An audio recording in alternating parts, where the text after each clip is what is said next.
Champions. तो आज हम लोग देखते हैं चैप्टर नंबर 5 का एग्जाम्पल नंबर 4। तो क्या बोल रहा है, which term of the AP, okay, एक एपी हमें दे दी है और बोला is 81। So we have to find out कि 81 है जो -81 वो कौन से नंबर की हमारी एपी की टर्म है। और also is there any term zero, give reason for your answer. So we have to find कि ऐसी कोई टर्म है क्या एपी में ज़ीरो करके। ओके, तो लेट्स स्टार्ट। जैसे कि लास्ट क्लास में मैंने बताया, जो भी हमारी एपी होती है, ओके राइट, तो इसमें जहाँ से एपी स्टार्ट होती है that is our first term. Then we have to find the common difference. Common difference मतलब दो टर्म्स के बीच का डिफरेंस, वो हमेशा क्या होगा, सेम होगा। तो यहाँ पे व्हाट आई विल डू है ना, आपको नेक्स्ट वाली टर्म में से पहले वाली टर्म माइनस करनी है। So I will get -3। Okay, और मैंने आपको लास्ट टाइम एक फॉर्मूला बताया था, that is an is equals to a plus n -1 into D. Okay, तो आपको ये फार्मूला है ना, आप जैसे जैसे यूज़ करोगे you will be able to memorise.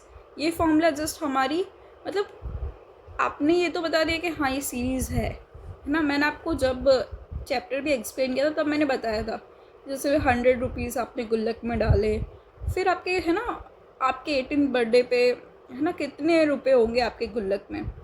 तो ये मतलब ये है कि आपको एक मतलब कुछ ऐसे क्वेश्चंस होते हैं ना दिमाग में जिसको फाइंड करना थोड़ा इजी हो जाए, उसके लिए मैथ्स का फॉर्मूला बहुत ही यूज़फुल है। आप सारी वैल्यूज़ डाल दो, ठीक है। अभी हम लोग को जो भी इन्फॉर्मेशन पता है हम वो सारी इन्फॉर्मेशन लिख देंगे। फिर हमें बोला था विच टर्म इज़ -81, ठीक है। एपी भी हमें गिवन थी, तो विच टर्म मतलब हमारे को एन की वैल्यू फाइंड करनी है, ओके। और हमें लास्ट टर्म जो भी टर्म हमको दी है उसकी हेल्प से हम लोग फाइंड करेंगे वो कितने नंबर की टर्म है। So you just write it down over here, ठीक है। बस यहाँ पे एक इक्वेशन बनेगी, I have to solve it. Okay, 21 as it is and ये मल्टीप्लाई होता जाएगा, ठीक है। -3 टाइम्स n और माइनस माइनस ++3। अब जो भी हमारी न्यूमेरिकल वैल्यूज़ है हम उसको इस साइड पे ले लेते हैं, ओके। यहाँ पे क्या आ जाएगा, -3n। सबको ऐड कर दो, ओके। 3 + 1 4, 4 + 1 5, okay, and 2 + 8 10। सो ये हो गया 105 माइनस का, और यहाँ पे -3n, ओके। और माइनस माइनस अगर सामने हो तो दोनों प्लस बन जाते हैं। तो यहाँ पे n की वैल्यू आप कैसे निकालोगे, 105 को डिवाइड कर लो 3 से, ठीक है। मैंने फर्स्ट क्लास में है ना डिवीजन की ट्रिक बताई थी।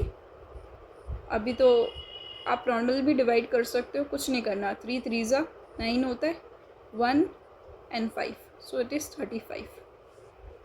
सो n की वैल्यू क्या मिल गई मुझे, 35। तो इट इज़ 35th वाली टर्म है, ओके। अब हमें देखना है कि ज़ीरो है क्या ऐसी कोई टर्म। तो हम लोग को सपोज़ कर लेते हैं हम लोग ऐसी कोई टर्म है, ठीक है। तो an की वैल्यू ज़ीरो लेके देखते हैं। Same to same formula apply करना है, a + n - 1 इंटू डी, ठीक है। बाकी सारी वैल्यूज़ हमें देखना है। अगर n की वैल्यू इंटीजर आ जाएगी मतलब ज़ीरो नंबर की कोई एक टर्म है, ठीक है, जो ज़ीरो है, यहाँ पे ज़ीरो रख देते हैं। a की वैल्यू तो मेरी 21 थी, n की वैल्यू हमें फाइंड कर लेनी है, और d की वैल्यू -3। सो ये इधर आ जाएगा, ओके। इसको अपन सॉल्व कर लेंगे। -3 टाइम्स n, 3 है ना, -3 n से मल्टीप्लाई होगा। ब्रैकेट्स को ऐसे सॉल्व करना होता है कि वो पूरे ब्रैकेट से मल्टीप्लाई होना चाहिए। बस अब -21 है, ठीक है, और ये भी इधर आ जाएगा। So here we have -24, it is -3n। So n is equals to what, ठीक है, 24 डिवाइडेड बाय 3।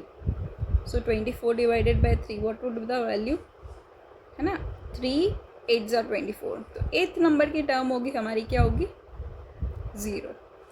तो यस है ना, जो हमें क्वेश्चन में बोला था कि is any term zero, yes. क्या लिखोगे आप, yes 8th term of the AP is 0. Done.